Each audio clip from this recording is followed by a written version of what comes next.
النهارده جايبين لكم عربيه محترمه، عربيه قد المسؤوليه، عربيه ملهاش في الدلع. دي الاوبل جراند لاند اكس 2021.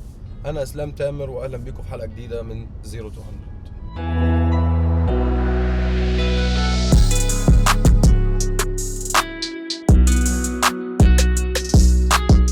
دي بتيجي بالانجن الفور سلندر 1.6 لتر تربو تشارجد، بيولد 165 حصان و240 نيوتن متر اوف تورك، والزيرو تو 100 بتاعها 8.9 سكندز.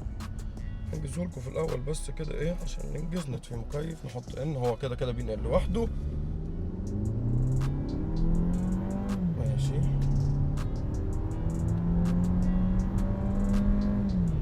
وادي 100.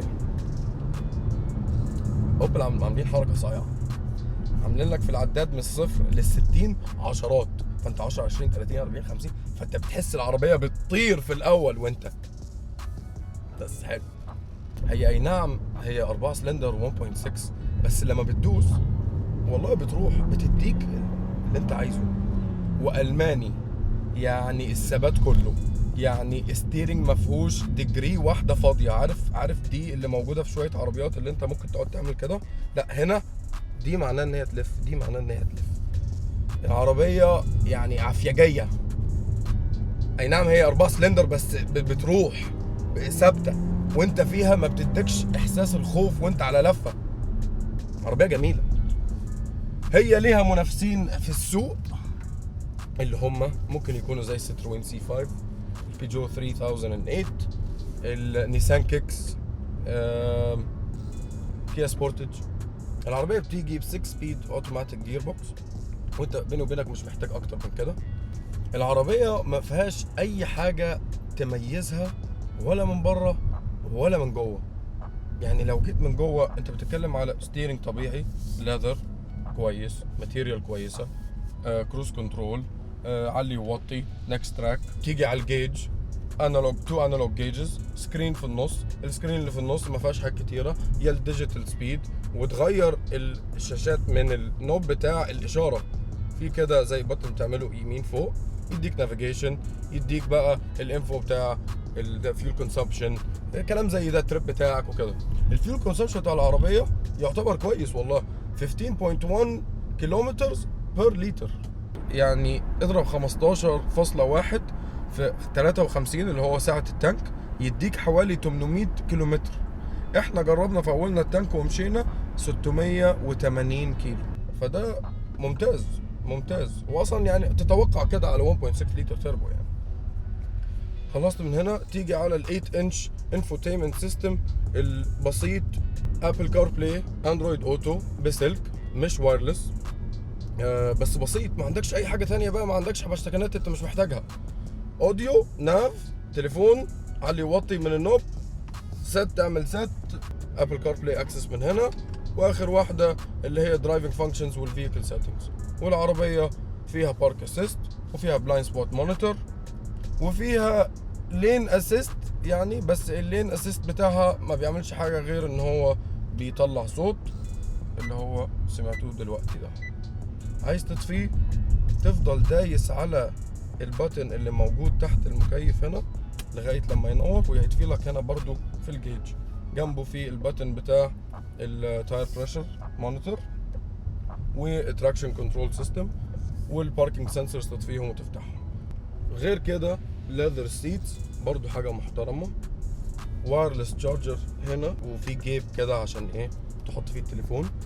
ورا الليج روم محترم، اللي قدام هيقعد مرتاح واللي ورا هيقعدوا مرتاحين. يعني ممكن تاخد لغايه 3، ما هي كروس اوفر، يبان ان هي صغيره بس في نفس الوقت يبان ان هي اس يو في في نفس الوقت، بس من جوه تمام. هم لو ادوك دلع فهم ادوك امبيانت لايتنج، ادوك كده خط ولا بيتغير لونه، هو خط ابيض كده ومفيش غيره. واداك برضو دلع في الهيتد سيتس وكول سيتس، واداك برضو هيتد ستيرنج، وتزود لك بانوراميك روف.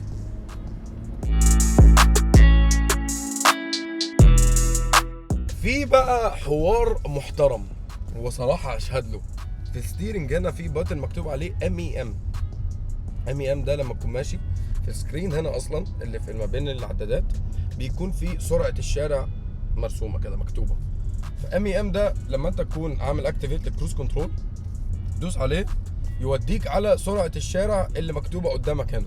الموضوع ده كويس عشان اتعودت عليه وعجبني، قلت بقى ايه بدل ما اتمسك رادارات ومعرفش ايه افضل ادوس ام اي ام يوديني على سرعه الشارع لوحده وكروز كنترول وشكرا.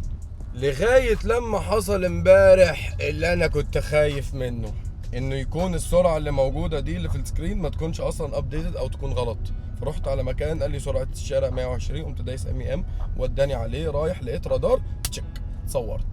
بعد الرادار على طول طلع السرعه هنا شرطتين، ان هو على اساس انا ما اعرفش السرعه هنا كام، باعني في ثانيه. فالرادار ده انا مش هدفع له. حاجه ثانيه بقى جميله في العربيه، التيرنينج راديوس. والله العظيم التيرنينج راديوس بتاع العربيه ده من كتر ما هو حلو بيخليك عايز تقعد تعمل كده، بس تقعد تعمل كده، تقعد تلف حوالين نفسك بس كده، والله كده. ياه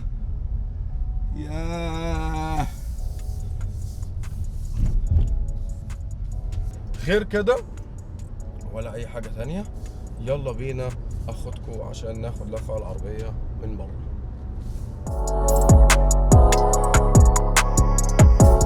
نرجع بس للتاريخ شويه.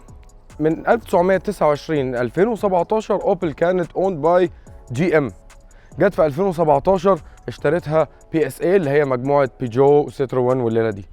جت بقى في 16/1/2021 حصل ميرج ما بين بي اس اي واف سي اي اللي هم فيات كرايزر اوتوموبيلز، بقت حاجه اسمها ستيلانتس. جراند لاند اكس 2021 عربيه مش ملفته باي شكل من بره، مش مميزه باي حاجه، لعبوها سيف في كل حاجه، مفيش اي فزلكه ولا في جريل ولا في هيد لايت ولا في اي حاجه. هيد لايت ادابتيف ال اي دي بينور لك النور على اليمين والشمال لما تكون بتلف يمين وشمال، وده اخره. مفيش فزلكه، الفزلكه الوحيده اللي معموله مثلا الخطوط اللي على الهود هنا اللي انتوا شايفينها.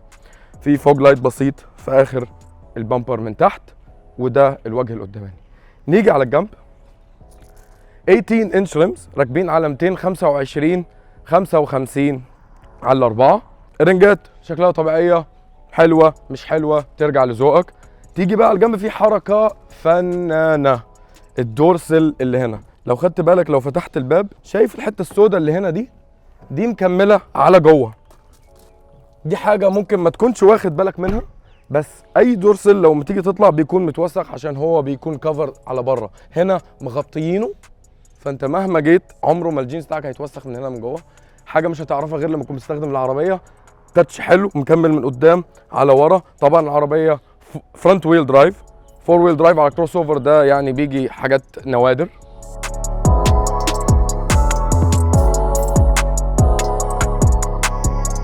نيجي من ورا نفس السمبلسيتي في الديزاين، قدام مكمله على ورا، سبويلر صغير، نور السمبل. جراند لاند اكس، عندي كومنت واحد، ايه الجراند في الموضوع؟ ما كنتوا تسموها لاند اكس احلى.